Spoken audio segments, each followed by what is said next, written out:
7. ¿Cómo obtener cooperación? ¿No tiene usted más fe en las ideas que usted mismo descubre que en aquellas que se le sirven en bandeja de plata?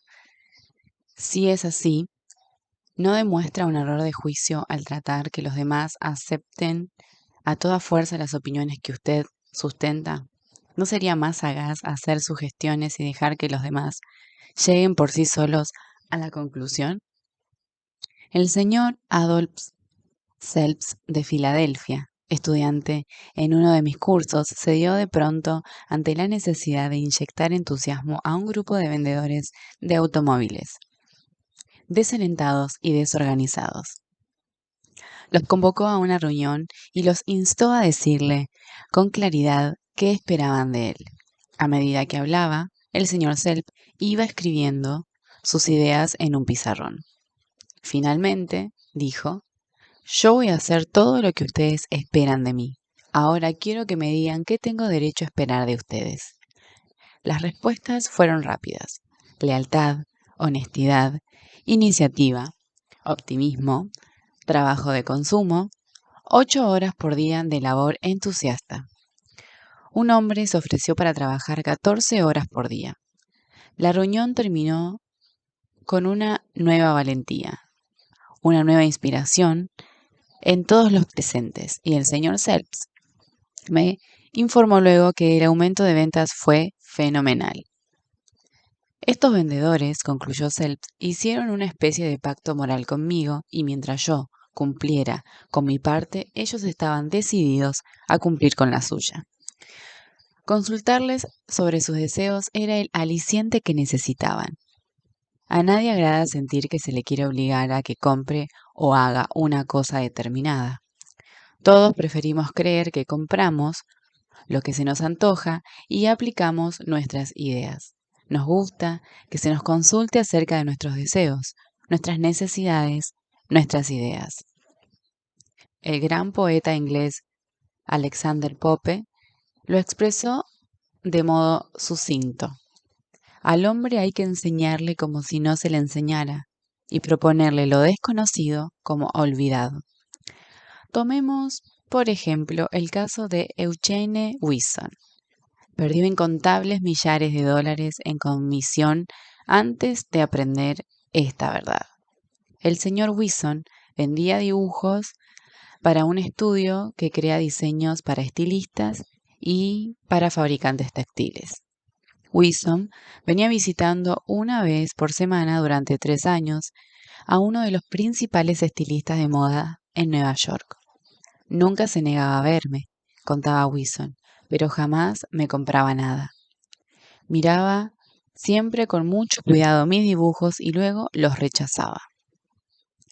Después de 150 fracasos, Wilson comprendió que debía de estar en una especie de estancamiento mental y resolvió dedicar una noche por semana al estudio de la forma de influir en el comportamiento humano y a desarrollar nuevas ideas y generar nuevos entusiasmos. Por fin se resolvió a probar una nueva manera de actuar. Recogió media docena de dibujos sin terminar en que estaban trabajando todavía los artistas y fue con ellos a la oficina del comprador en perspectiva. Quiero, le dijo, que me haga usted un favor si es que puede. Aquí traigo algunos dibujos sin terminar. ¿No quiere usted tener la gentileza de decirnos cómo podríamos terminarlos de manera que le sirvan? El comprador miró los dibujos un buen rato, sin hablar, y por fin manifestó: déjelos unos días, Wilson, y vuelva a verme.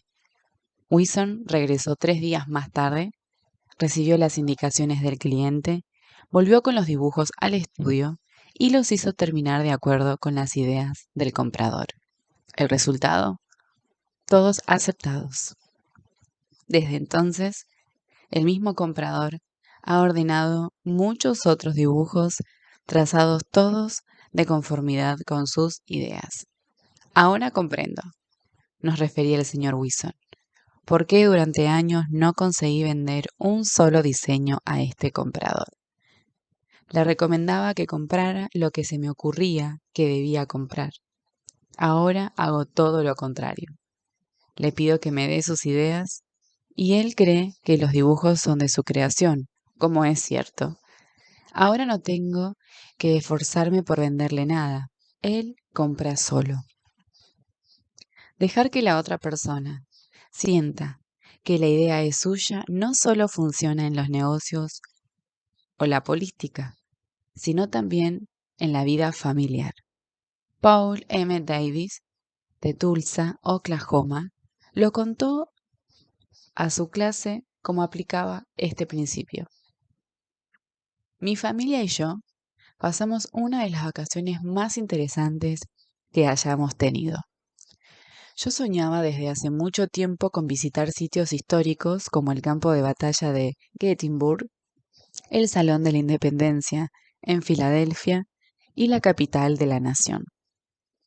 En la lista de cosas que quería ver figuraban en lugar prominente el Valle Forge, Jamestown y la aldea colonial restaurada de Williamsburg. En marzo, mi esposa Nancy dijo que tenía ciertas ideas para nuestras vacaciones de verano, que incluían una gira por los estados del oeste, visitando puntos de interés en Nueva México, Arizona, California y Nevada.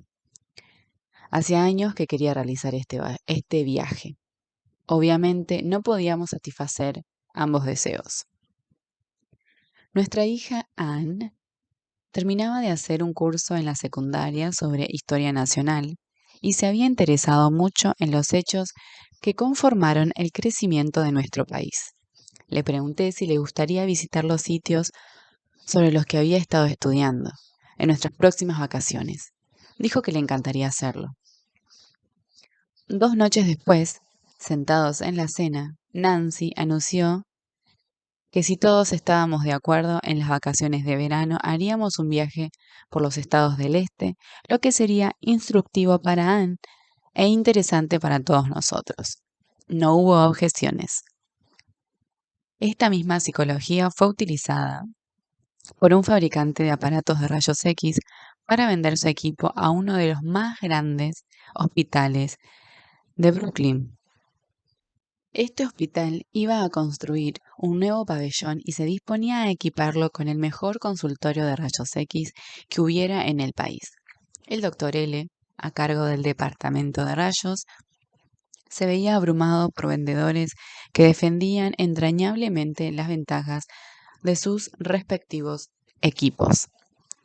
Pero un fabricante fue más hábil que los demás. Sabía más acerca de la forma de tratar con las personas. Escribió al doctor L una carta concebida más o menos en estos términos. Nuestra fábrica ha completado recientemente una serie de aparatos de rayos X. La primera partida de estas máquinas acaba de llegar a nuestros salones de venta. No son perfectas, lo sabemos y queremos mejorarlas. Nos sentiríamos profundamente agradecidos a usted si pudiera dedicarnos el tiempo necesario para estudiar estos aparatos y darnos sus impresiones acerca de la forma en que pueden ser más útiles a su profesión. Sabiendo lo ocupado que está usted, me complacerá enviarle mi auto a buscarlo a la hora que usted decida. Me sorprendió recibir aquella carta, dijo el doctor L, al relatar este incidente ante nuestra clase.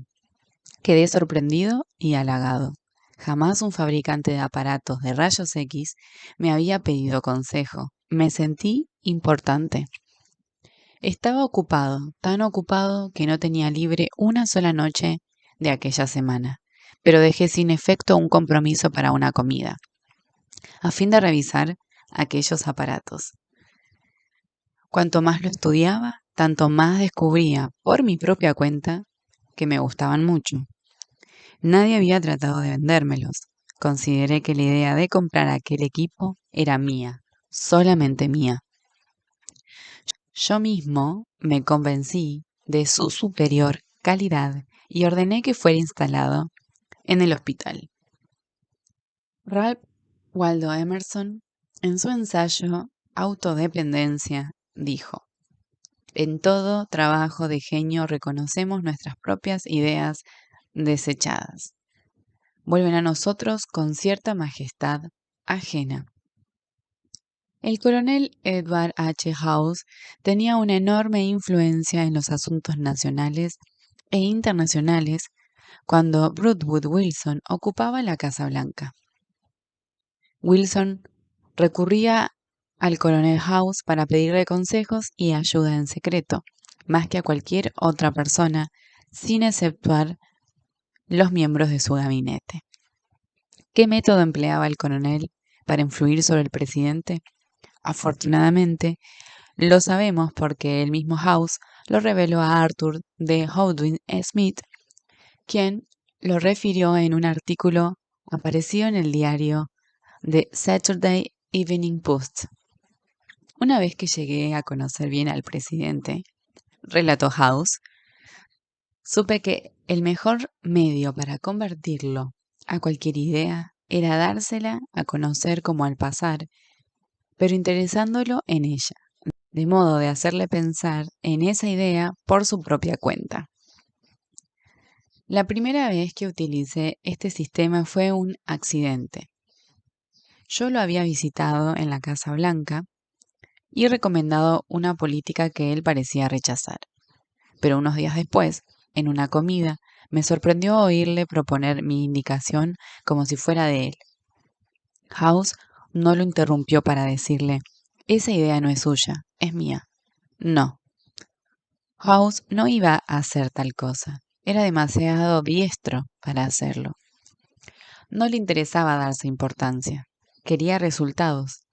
Por eso dejó que Wilson siguiera creyendo que la idea era suya. Aún más, anunció públicamente que Wilson era el autor de esas ideas. Recordemos que las personas con quienes entraremos mañana en contacto serán por lo menos tan humanas como Broadwood Wilson. Utilicemos, pues, la técnica del coronel House. Un hombre de la hermosa provincia canadiense de Nueva Brunswick utilizó esta técnica conmigo hace algún tiempo y me ganó como cliente. Por aquel entonces, yo pensaba hacer una excursión de pesca y de remo por Nueva Brunswick. Escribí a la oficina de turismo para pedir información. Mi nombre y dirección, evidentemente, aparecieron en una lista pública, porque me vi inmediatamente asediado por cartas y folletos y revistas de departamentos y guías para veraneantes. Yo estaba atónito. No sabía cuál elegir. Pero el dueño de uno de los campamentos hizo algo muy hábil.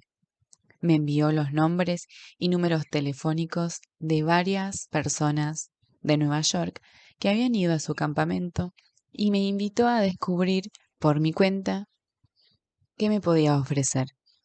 Con gran sorpresa vi que conocía a un hombre que figuraba en la lista.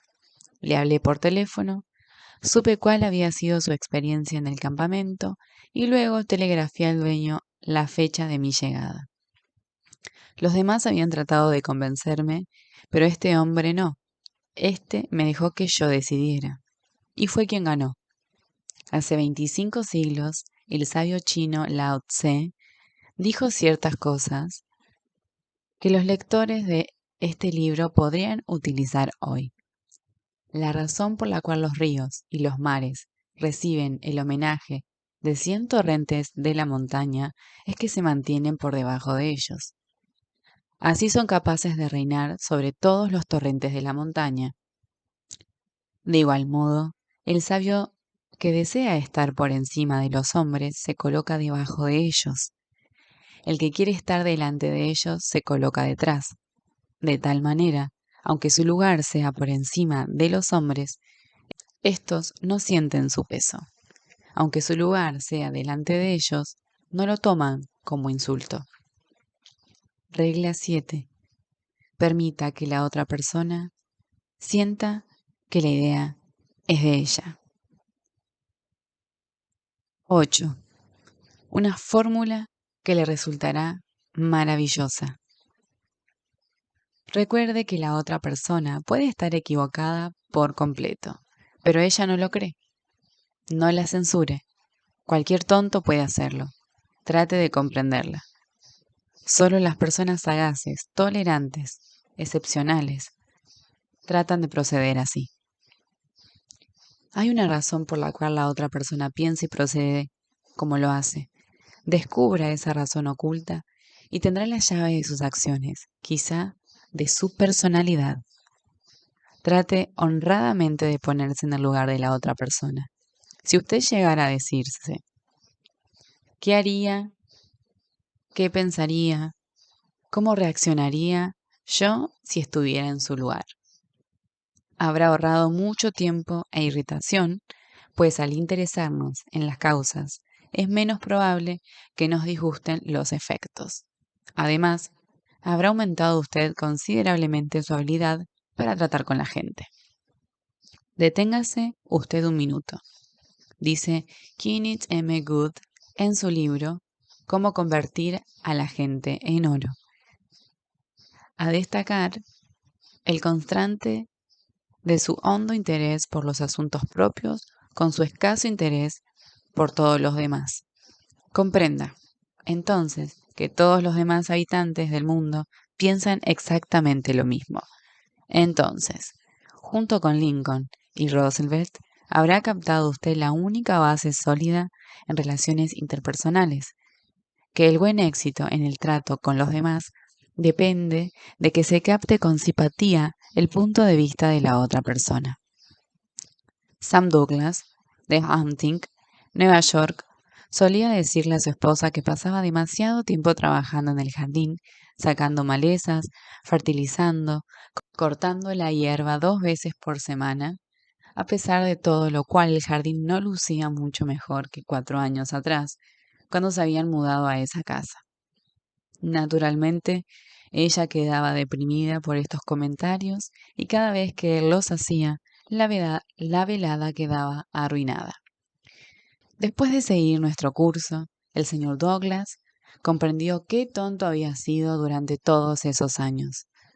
Nunca se le había ocurrido que su esposa podía agradarle hacer ese trabajo y también podría agradarle oír un elogio a su laboriosidad. Una noche después de la cena, su esposa dijo que quería salir a arrancar unas malezas y lo invitó a acompañarla.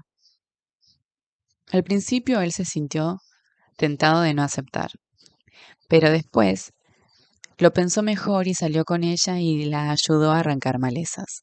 Ella quedó visiblemente complacida y pasaron 1 hora trabajando y charlando muy contentos. Desde esa vez, la ayudó siempre en la jardinería y la felicitó con frecuencia por lo bien que se veía el prado, el trabajo fantástico que estaba haciendo a pesar de lo malo del terreno. Resultado, una vida más feliz para los dos, gracias a que él aprendió a ver las cosas desde el punto de vista de ella, aunque se tratara de algo tan nimio como unas malezas. En su libro Cómo llegar a la gente, el doctor Gerald S. Nirenberg comentó: se coopera eficazmente en la conversación cuando uno muestra que considera las ideas y sentimientos de la otra persona tan importantes como los propios. El modo de alentar al interlocutor a tener la mente abierta a nuestras ideas es iniciar la conversación dándole claras indicaciones sobre nuestras intenciones, dirigiendo lo que decimos por lo que nos gustaría oír si estuviéramos en la piel del otro, y aceptando siempre sus puntos de vista. Durante años he pasado mucho de mis ratos de ocio caminando y andando a caballo en un parque cercano a mi casa. Como los druidas de la antigua Galia, yo veneraba los robles, de manera que todos los años me afligía ver los arbustos y matorrales asesinados por fuegos innecesarios. Esos fuegos no eran causados por fumadores descuidados. Casi todos eran producidos por niños que iban al parque a convertirse en exploradores y a asar una salchicha bajo los árboles. A veces estos incendios cundían tanta que era menester llamar a los bomberos para luchar contra las llamas. Al borde del parque había un cartel que amenazaba con multa y prisión a todo el que encendiera fuego. pero el cartel estaba en una parte poco frecuentada del parque y pocos niños lo veían. Un policía montado debía cuidar el parque, pero no se tomaba muy en serio estos deberes y los incendios seguían propagándose verano tras verano. En una ocasión corrí hasta un policía y le dije que un incendio se estaba propagando rápidamente ya y que debía avisar al cuartel de bomberos. Y me respondió despreocupadamente que no era su cuestión, pues no estaba en su jurisdicción. Desde entonces, cuando salía a caballo, iba yo constituido en una especie de comité individual para proteger los bienes públicos. Me temo que en un principio no intenté siquiera comprender el punto de vista de los niños. Cuando veía una hoguera entre los árboles, tanto me afligía el hecho, tanto deseaba hacer lo que correspondía, que hacía lo que no correspondía. Me acercaba hasta los niños, les advertía que se les podía encarcelar por encender fuego, les ordenaba que lo apagaran con tono de mucha autoridad y, si se negaban, los amenazaba con hacerlos detener. Yo descargaba mis sentimientos sin pensar en los otros. El resultado, los niños obedecían de mala gana y con resentimiento. Lo probable es que una vez que me alejara yo, volvieran a encender su hoguera y con muchos deseos de incendiar el parque entero. Al pasar los años, creo que había adquirido un poco de conocimiento de las relaciones humanas, algo más de tacto, mayor tendencia a ver las cosas desde el punto de vista del prójimo. Así, pues años más tarde, al ver una hoguera en el parque, ya no daba órdenes, sino que me acercaba a decir algo como esto. ¿Se están divirtiendo, muchachos? ¿Qué van a hacer de comida? Cuando yo era niño también me gustaba hacer hogueras como esta, y todavía me gusta. Pero ya saben ustedes que son peligrosos los fuegos en el parque. Yo sé que ustedes no quieren hacer daño, pero hay otros menos cuidadosos. Llegan y los ven junto a la hoguera, se entusiasman y encienden otra, y no la apagan cuando se marchan, y se propagan a las hojas secas y matan los árboles. Si no ponemos un poco más de cuidado, no nos quedarán árboles en el parque. Ustedes podrían ir a la cárcel por lo que hacen, pero yo no quiero hacerme el mandón y privarlos de este placer. Lo que me gusta es ver que se diviertan, pero ¿por qué no quitan las hojas secas alrededor del fuego? Y cuando se marchen, tendrán cuidado de tapar las brasas con mucha tierra, ¿verdad? La próxima vez que quieran divertirse, ¿por qué no encienden el fuego allá en el arenal? Allá no hay peligro alguno. Gracias, muchachos. Que se diviertan. Qué diferencia notaba cuando hablaba así. Conseguía que los niños quisieran cooperar. Nada de asperezas ni de resentimientos. No les obligaba a obedecer mis órdenes. Les dejaba salvar las apariencias. Ellos quedaban contentos y yo también, porque había encarado la situación teniendo en cuenta el punto de vista de los demás. Ver las cosas según el punto de vista ajeno puede facilitarlo todo cuando los problemas personales se vuelven abrumadores. Elizabeth Novak, de Nueva Gales del Sur, Australia, estaba atrasada 6 semanas en el pago de las cuotas de su auto. Un viernes, contó, recibí un desagradable llamado telefónico del hombre que se ocupaba de mi cuenta para informarme que si no me presentaba con $122 el lunes a la mañana, la compañía iniciaría acciones legales contra mi persona. No tuve modo alguno de reunir el dinero durante el fin de semana, por lo que al recibir otro llamado de la misma persona el lunes a la mañana, anticipé lo peor. En lugar de derrumbarme, traté de ver la situación desde el punto de vista de este hombre. Me disculpé con la mayor sinceridad posible por causarle tantos inconvenientes y le hice notar que yo debía de ser la clienta que más problemas le traía, pues no era la primera vez que me demoraba con los pagos. Su tono de voz cambió inmediatamente y me tranquilizó diciéndome que yo estaba muy lejos de ser una de sus clientes realmente problemáticos. Me contó algunos ejemplos de los groseros que podían llegar a ser sus clientes en ocasiones, como le mentían o trataban de evitar hablar con él. No dije nada. Lo escuché y dejé que descargara en mí sus problemas. Después, sin que me diera ninguna sugerencia de mi parte, dijo que no tenía tanta importancia si no podía pagar de inmediato. Estaría bien con que le pagara $20 a fin de mes y me pusiera al día cuando pudiera. Mañana, antes de pedir a alguien que apague una hoguera, o compre su producto, o contribuya a su caridad favorita, ¿por qué no cierra usted los ojos y trata de ver todo desde el punto de vista de la otra persona? Pregúntese, ¿por qué esta persona va a querer hacerlo? Es cierto que esto le llevará tiempo, pero le ayudará a lograr amigos y a obtener mejores resultados con menos fricción y menos trabajo.